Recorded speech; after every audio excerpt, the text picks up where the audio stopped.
Dias que a gente ficou tentando obter a saída. Um tempo muito longo, muito longo. Eu nem sei como ele passou. Eu sei que eu ocupava o Daniel, me ocupava, levava ele à pracinha e contava histórias, mas era um tempo muito lento mesmo. E eu tinha duas grandes preocupações. Uma era, obviamente, atravessar. E a outra era que ele não ficasse mais tão machucado e tão cansado, e, enfim, que ele continuasse acreditando que aquilo era uma aventura, que aquilo era uma viagem, né? E lidar com o medo, né? Lidar com o nosso próprio medo e o medo que havia em todo lugar, em todos os momentos, em todas as pessoas, por exemplo, nesse próprio delegado.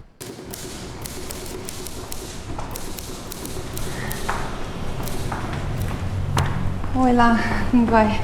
Tudo bem. Dá bom dia pro moço, Mariana. Bom dia.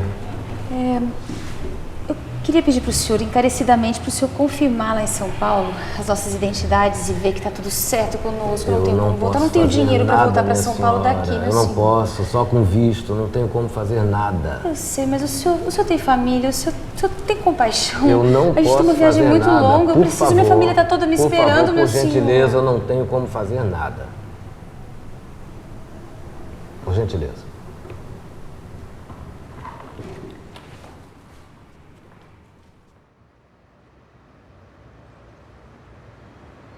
Eu sentia que a minha insistência terminaria por nos denunciar e não conseguia vislumbrar de onde poderia vir nossa salvação. Eu não sabia mais o que fazer, nem o que dizer para o Daniel. Estava muito, muito cansada. Mas em nenhum momento duvidei de que conseguiríamos atravessar.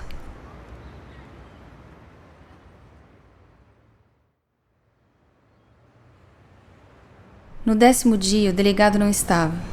Sentei para esperar, nem sei o quê. Senti a presença de um homem alto que nunca tinha visto antes. Ele se aproximou de mim, falou sem se apresentar. Qual é o seu hotel, moça? Hotel do Livramento. Então vai pra lá, pega suas coisas e fique na porta. Eu vou levar você e o menino pro outro lado.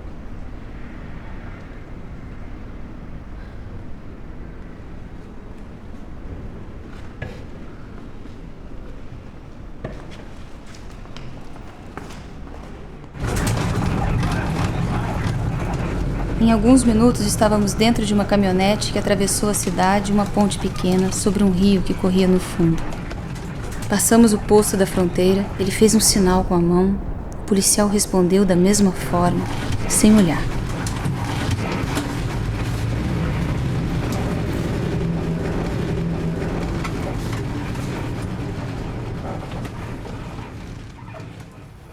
Não se preocupe com nada, pega o primeiro avião, boa sorte. Não lembro do rosto nem da voz daquele homem. Na verdade, é como se eu não o tivesse visto nem ouvido naqueles minutos em que, contra todas as normas de segurança e com a mais absoluta tranquilidade, aceitei que um estranho nos conduzisse e nos salvasse.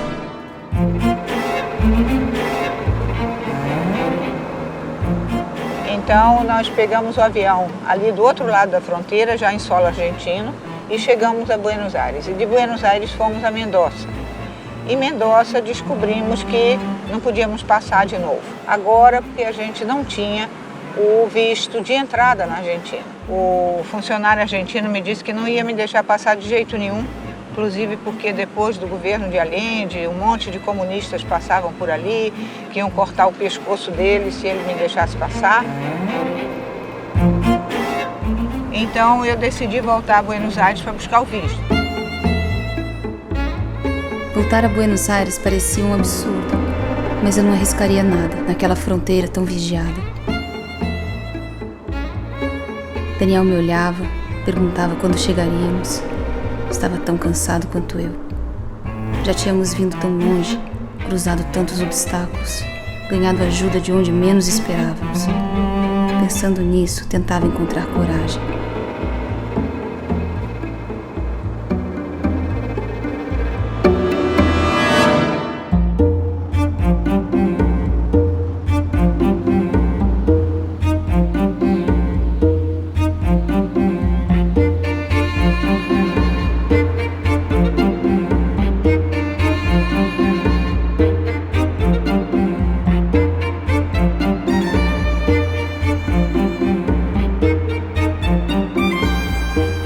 Então chegamos a Buenos Aires e eu fui direta à imigrações. Não sabia exatamente o que fazer, nem o que dizer.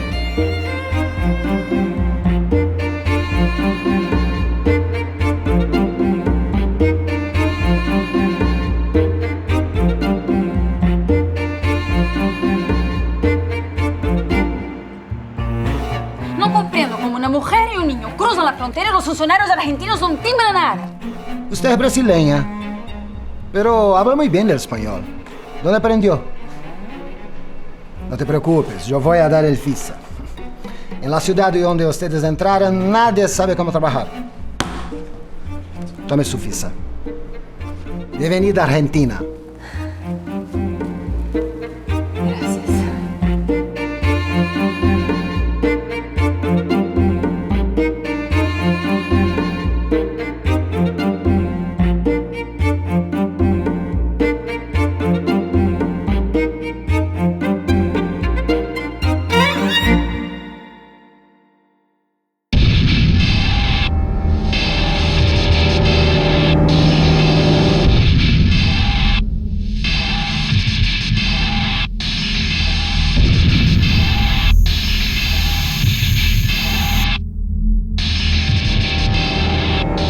Em 1966, fui eleito como presidente do Diretório Estudantil com a chapa União. Ganhamos a eleição com a expressiva maioria dos alunos. A partir daí, começamos a construir aquilo que acreditávamos. Construímos uma cooperativa de livros que vendia livros baratos para os alunos com 30% de desconto. Passamos o filme Os Companheiros, de Mário Monicelli. Por causa desse filme, fui condenado a 6 meses de prisão no primeiro processo político que moveram contra mim.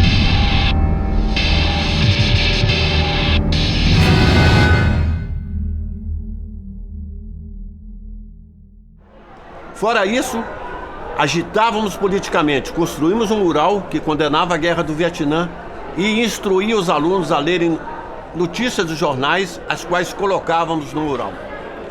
Fizemos um jornal chamado Equipe e por causa desse jornal, eu creio que foi um dos fatores da minha expulsão do colégio.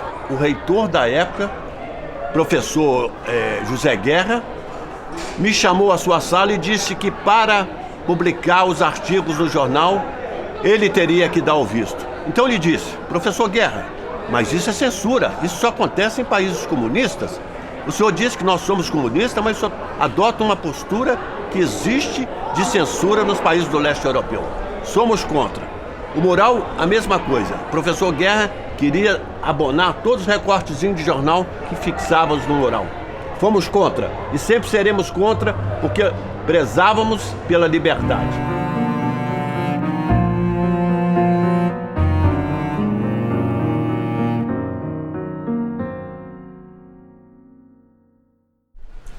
Em 1968, quando retornava do curso de Madureza, vinha eu numa Kombi, que eu era proprietário, contornei aqui e ia entrando na garagem. Na hora que eu subi aqui, eu vi que algumas pessoas corriam em direção ao meu carro. Senti que era o pessoal do DOPS, Departamento de Ordem Política e Social. Peguei aqui, subi, passei em frente ao Palácio da Liberdade e os carros da polícia atrás de mim e uns carros clandestinos da polícia. Pulei do carro, deixei a chave da ignição e saí correndo no meio do mato.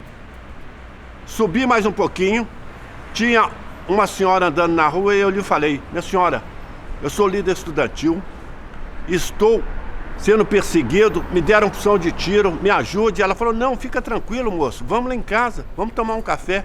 Me levou para sua casa. Dormi na casa dela, de manhã me acordou, me deu o café, falou: pode ir embora tranquilo que eu já olhei toda a região, não tem ninguém da polícia. E eu saí tranquilamente, entrei dentro da faculdade de filosofia, fui ao diretório e comuniquei a todo mundo que eu estava vivo. Foi um grande espanto, porque já se comentava que eu tinha sido assassinado. Após uma tentativa de prisão e um atentado à bala, tive que me preocupar com a minha segurança. Mantive-me escondido em Belo Horizonte e, na primeira oportunidade, peguei o ônibus da meia-noite para o Rio de Janeiro. Como meu grupo, a POLOP, Política Operária, não tinha como me abrigar, Fui morar com uma tia no bairro de Santa Teresa por um bom tempo. 7h25, é aqui, o casarão da minha tia. Gente, impressionante. Me lembro de 68, chegando aqui, tocando a campainha. Minha função na organização foi de procurar aparelhos, apartamentos, casas, onde esconder companheiros perseguidos em outros estados.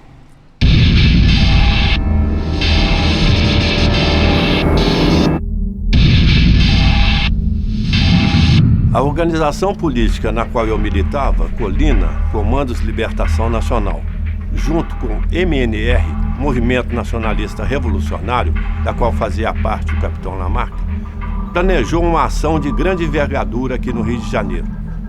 Necessitávamos de 3 carros. Nós já tínhamos um carro expropriado, que era o que se dizia, tínhamos sido tomados, estava numa garagem, e estávamos então expropriando um novo carro. Uma viatura policial veio na contramão e nos fechou. O companheiro Fausto Machado Freire abriu a porta do passageiro, pulou e saiu com a arma na mão. E eu pulei do lado do passageiro e na hora que eu pulei, minha arma escapuliu, caindo no meio do congestionamento. Saímos correndo em direção ao viaduto de triagem. Já havia corrido cerca de 300 metros quando se aproximava o fim do viaduto. Acreditava que estava em liberdade. De repente, apareceu um PM dizendo: para ou senão você cai. Eu parei. Não era necessário cair, era impossível. Eu queria viver. Fui preso, levado para o DOPS, na Rua da Relação. Fui torturado a noite toda e depois julgado num ratão, que era uma solitária. Com a chegada do Nelson Rockefeller ao Brasil, que era secretário do Tesouro americano, o DOPS decidiu esvaziar todas as dependências e levar os presos para a Ilha Grande. Fiquei cerca de 30 dias na Ilha Grande. Em junho de 1970, me encontrava preso na penitenciária de Linhares, em Juiz de Fora, Minas Gerais. Um companheiro de cela que se chamava Délio Fantini, que foi barbaramente torturado em Minas Gerais, começou a gritar às 5 horas da manhã que ele tinha escutado o sequestro do embaixador alemão e tinha sido feita uma lista de 40 prisioneiros políticos. Entre eles, ele começou a gritar: o macarrão da Santa Casa está no meio. Isso era o apelido que eu tinha na prisão. No outro dia, fomos levados num avião de pequeno porte, um monimotor, até o Rio de Janeiro, no Galeão. E ali encontramos os outros 33 presos políticos, totalizando 40 presos políticos. Foi tirada uma foto dos 40 sem as algemas, que era uma exigência do grupo que sequestrou o embaixador alemão. Fomos levados até a pista e colocados no avião comercial da Varig, que nos levou até Alger, capital da Argélia, em 15 de junho de 1970.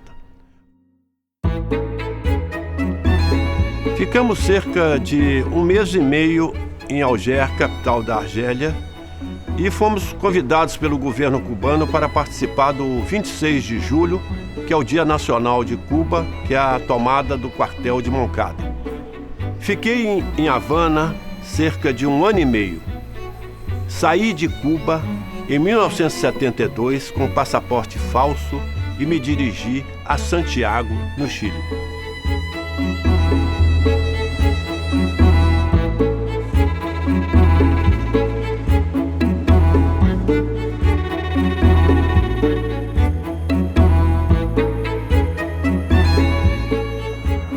Então, no dia seguinte, nós acordamos no Chile, né? No mesmo dia que eu cheguei, eu entrei no primeiro hotelzinho que eu encontrei e dormi, assim, talvez o melhor sono da minha vida, porque realmente a gente havia chegado, né? A gente havia vencido aquela etapa do perigo, do pavor, do medo, né? Da morte. E aí se tratava de reconstruir.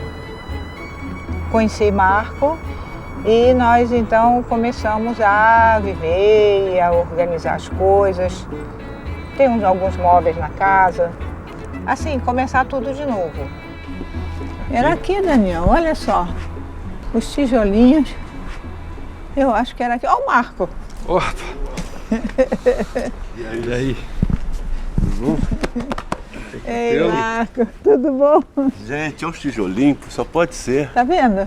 Muito idêntico, se não for, Eu Agora- acho que era aqui mesmo. Tá diferente, mas é o mesmo lugar. 40 anos, né? Muda muita coisa. No dia do golpe, eu estava aqui em casa e tinha um radinho de pilha e começaram a circular aviões aqui Aham. da aeronáutica chilena e eu escutei barulho de bomba. Aí eu falei, gente, o que será que está acontecendo? Achei que era um atentado, alguma coisa. E aí a rádio chilena começou a noticiar que o Palácio de La Moneda estava sendo bombardeado. Bombardeado. As pessoas correndo, se escondendo, né? Gente procurando saber, enfim, um clima daqueles, né? Eu lembro das bombas, do jato, né? Porque o jato é o jato aquele coisa passava, que você fazia ouve voo em qualquer rasante, lugar. E o rádio, né? Porque todo mundo, na verdade, estava ligado na rádio. Porque na Naquela televisão... época o radinho de pilha era muito popular, todo mundo tinha, né? Exatamente. Foi um E dia depois terrível. começaram a divulgar na rádio para os vizinhos denunciarem os estrangeiros que moravam, que haviam muitos uruguaios, tupamaros, argentinos, brasileiros. E aí começou a se instaurar um certo Uma caça às bruxas. insegurança né? também, Um né? clima Aqui na de- cidade, de- né? Perseguição mesmo. E Perseguição. nosso receio era que algum vizinho nos denunciasse, porque como existia uma grande campanha contra os estrangeiros, né? Inclusive falava-se na televisão, no rádio, Exato. denuncie o estrangeiro que mora ao seu lado, então a gente tinha que ter